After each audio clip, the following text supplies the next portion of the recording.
Hadirin, yang paling menarik, ketika selama sepekan Anda beraktivitas, dikumpulkan oleh Allah di rumah Allah ini, maka Allah subhanahu wa ta'ala mengingatkan kepada kita, dalam selama sepekan beraktivitas itu, berapa di antara aktivitas kita yang sudah menjadi zikir kepada Allah subhanahu wa ta'ala.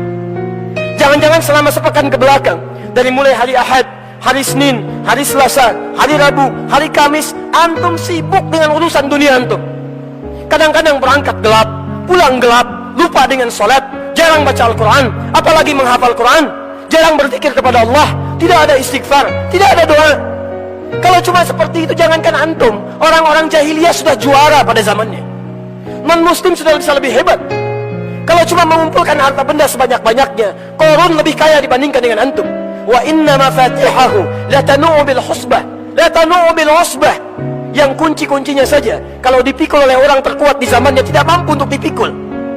Kalau cuma bangga dengan kepemimpinan, Fir'aun lebih hebat dibandingkan dengan antum, dengan segala pasukannya, dengan segala kehebatannya. Tapi apa yang terjadi? Itu tidak bernilai di hadapan Allah subhanahu wa ta'ala. Seakan-akan Allah ingin sampaikan kepada kita, tipikal orang beriman beda dengan orang yang belum beriman. Orang beriman tidak hanya mencari dunia dalam sepekan kehidupannya, maka persiapkan akhirat Anda, karena satu saat kita akan berpulang kepada Allah subhanahu wa ta'ala. Jangan-jangan Anda sibuk mencari dunia, berangkat gelap, pulang gelap, mencari sesuatu untuk kemewahan dunia Anda. Ingin rumah seluas-luasnya, ingin harta benda sebanyak-banyaknya, ingin mobil semewah-mewahnya. Padahal Anda yakini demi Allah, ketika masuk ke alam kubur, semua itu tidak akan dibawa. Maka pertanyakan pada diri Anda hingga saat ini, pulanglah ke rumah, cek keluarga Anda, lihat bagaimana salat Anda sampai dengan hari ini. Jangan-jangan dari kemarin, untuk yang fardu saja bukan sunnahnya, masih terlambat dikerjakan.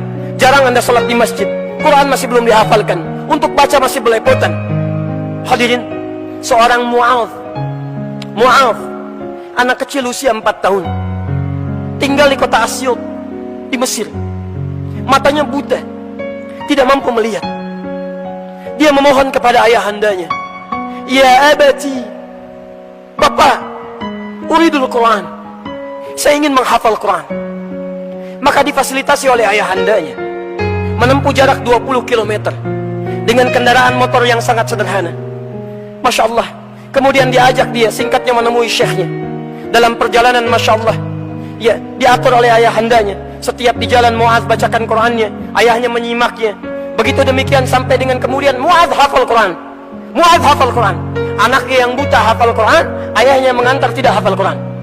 Tapi yang paling menarik, secara singkat, ketika anak ini sudah hafal Quran, dalam keadaan buta, sanggup menghafal Quran dengan bacaan yang sangat indah itu, tiba-tiba datanglah kemudian seorang reporter dari Kuwait, karena kisahnya viral di media sosial. Datang seorang reporter dari Kuwait mewawancara anak kecil ini. Kemudian dia berkata, perhatikan kalimatnya, "Ya Syekh Mu'adh, ya Syekh Mu'adh, jika Anda diperkenankan oleh Allah untuk berdoa saat ini, kemudian doa Anda akan dikabulkan oleh Allah, kira-kira apa yang akan dimintakan oleh Anda kepada Allah subhanahu wa ta'ala?" Perhatikan kalimatnya, "Wallahi, demi Allah, wallahi, demi Allah, saya sejak mulai menghafal Quran, dalam keadaan mata saya buta ini, sampai dengan saat ini, kalaulah saya diperkenankan untuk bermohon kepada Allah dan dikabulkan, saya akan meminta kepada Allah 2 hal dalam kehidupan saya. Pertama, perhatikan kalimatnya, wallahi, saya akan minta kepada Allah agar Allah terus membutakan mata saya sampai dengan kiamat. Agar Allah terus membutakan mata saya sampai dengan kiamat. Karena dengan buta mata inilah Allah berikan Quran kepada diri saya. Saya takut kalau kemudian mata saya bisa melihat lagi, tiba-tiba mata saya bisa bermaksiat kembali, melihat yang dilarang oleh Allah subhanahu wa ta'ala, yang dengan itu menghilangkan Al-Quran yang telah saya hafalkan." Anak 4 tahun, matanya buta, tidak bisa melihat, dia menghafalkan Quran untuk menjaga dirinya supaya tidak berbuat maksiat dalam kehidupannya. Anda diberikan 40 tahun, 50 tahun, mata bisa melihat. Apa yang akan Anda gunakan dengan mata yang bisa melihat itu? Jangan-jangan sampai hari ini hanya Anda bisa mengumpulkan maksiat saja. Jangankan menghafal Quran, membaca Al-Quran pun masih belum baik dalam bacaan kita. Kalau dengan usia yang diberikan sampai saat ini, Anda belum menyiapkan bekal ibadah juga, dengan cara apa lagi Allah bisa menambah usia Anda? Hadirin, yang kedua ini yang paling indah. Dan disinilah kita akan menutup khutbah kita dengan bermohon kepada Allah subhanahu wa ta'ala. Perhatikan apa yang disampaikan Mu'adh.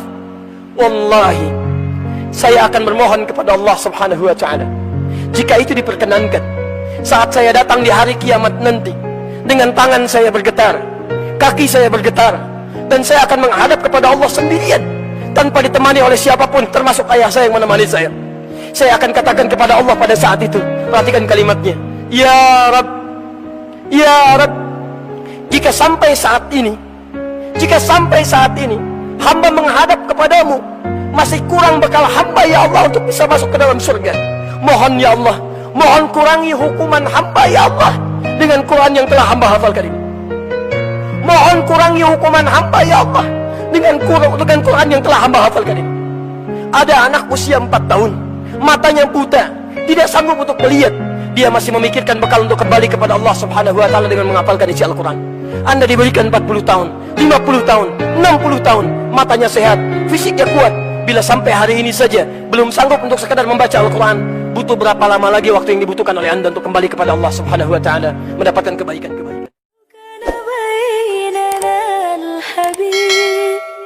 لدنا القاس والقريب